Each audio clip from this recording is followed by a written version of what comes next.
Before I came to Islam, my life was really kind of focused on drink, drugs, having fun. The whole kind of purpose of life was just to have fun, have a laugh. And it's just a way of kind of making your life bearable until you die.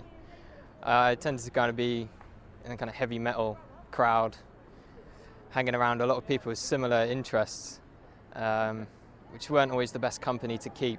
My first experience of seeing Muslims was the 9/11 attacks. I remember I was quite young at the time and I wasn't completely aware of what was going on. In fact, I ran to one of my friends after seeing the news report and I told him that the tourists had declared war on America because I'd never heard of terrorists before.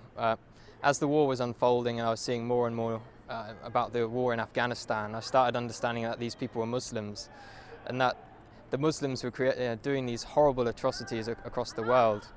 So from that kind of media bombardment, I started getting a strong hatred for Muslims. So much, in fact, I tried to join the army 3 times with the goal of wanting to go over there and kill as many of these people as I could, to do my bit for the country and to make it a bit safer for my family. I thought they were kind of the big evil of the world.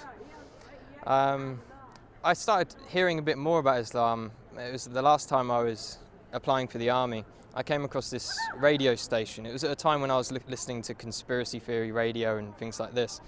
And it was a radio station from the American government called Terror Talk. And it was talking about the life of the Prophet ﷺ. And it just didn't sound right to me that people would follow him from all these evil things they were saying about him.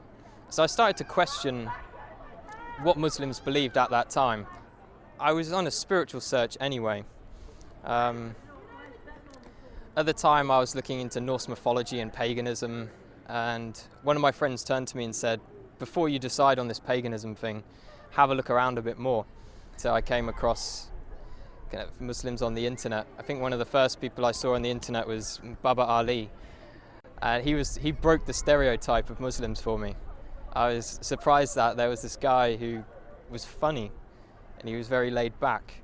He wasn't with a big beard shouting, kill the kafir and all this kind of stuff.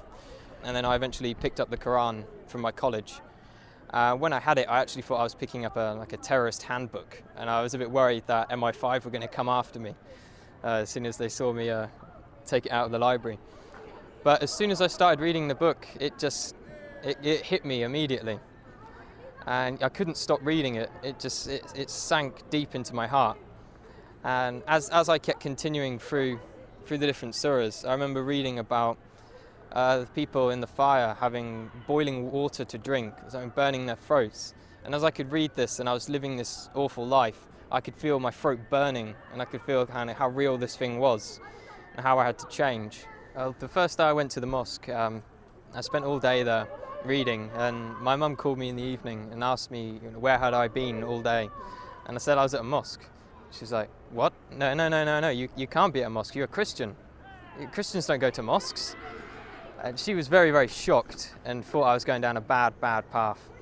That was my mum's original reaction. After a while she started to accept it. She'd done a lot of crying. I'm not too sure why she was crying. I think she felt I was rejecting everything she'd taught me. A lot of people say when they find Islam, it's as if they've come home. And that's just the feeling I get. It's as if me in the past wasn't me at all. I was being controlled by something else.